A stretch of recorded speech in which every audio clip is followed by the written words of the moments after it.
अस्सलाम वालेकुम and hi everyone. Lecture number 7 record कर रही हूँ एटॉमिक स्ट्रक्चर का, जिसमें मुझे डिफेक्ट्स बताने रदरफोर्ड एटॉमिक मॉडल का। रदरफोर्ड का एटॉमिक मॉडल हमने क्यों रिजेक्ट किया, आइए उसको जानते हैं। ठीक है भाई, देखो रदरफोर्ड ने ना सबसे पहले तो ये बताया ही नहीं कि एटम स्टेबल क्यों होता है, यानी कि उसने स्टेबिलिटी ऑफ एन एटम ने बताया। उसने क्या बताया, उसने बताया ही नहीं कि एटम स्टेबल क्या होता है, एक एटम स्टेबल क्यों होता है। ठीक है, Rutherford did not explain the stability of an atom, यानी कि रदरफोर्ड ने बताया ही नहीं कि एटम स्टेबल क्यों होता है। ठीक है, दूसरा डिफेक्ट देखो, in Rutherford atomic model the negatively charged electron revolve around the nucleus. भाई रदरफोर्ड के एटॉमिक मॉडल में यही था ना कि एक नेगेटिवली चार्ज इलेक्ट्रॉन रिवॉल्व करता है around the nucleus in circular path known as orbits in circular path and emits energy continuously.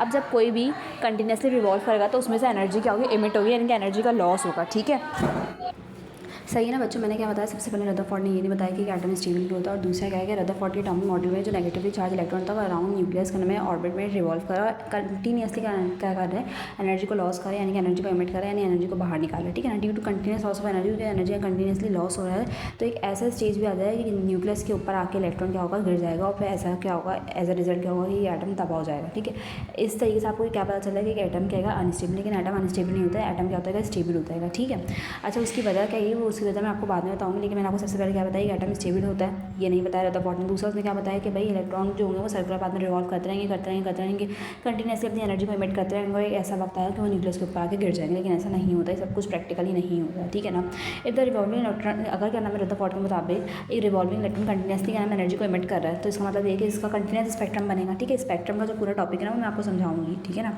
यानी कि अगर एक इलेक्ट्रॉन कंटिन्यूस एनर्जी को इमिट करे तो इसका मतलब ये कंटिन्यूस स्पेक्ट्रम बनना चाहिए, लेकिन आप देखोगे तो लाइन स्पेक्ट्रम बनता है, कंटिन्यूस स्पेक्ट्रम नहीं बनता। बात समझ में आ गई।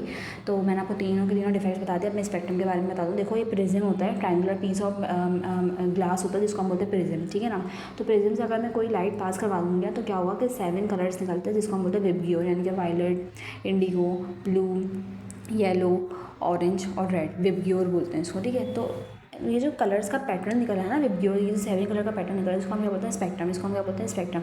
जब हमने प्रिज्म से लाइट को पास करवाया जो कलर का पैटर्न नजर आया उसको हमने क्या बोला, स्पेक्ट्रम। और स्पेक्ट्रम की दो टाइप होते हैं, इमिशन स्पेक्ट्रम और एब्जॉर्प्शन स्पेक्ट्रा भी बोल सकते हो, स्पेक्ट्रम भी बोल सकते हो। अब इमिशन स्पेक्ट्रा के दो और फर्दर टाइप्स हैं, कंटिन्यूस स्पेक्ट्रम और लाइन स्पेक्ट्रम।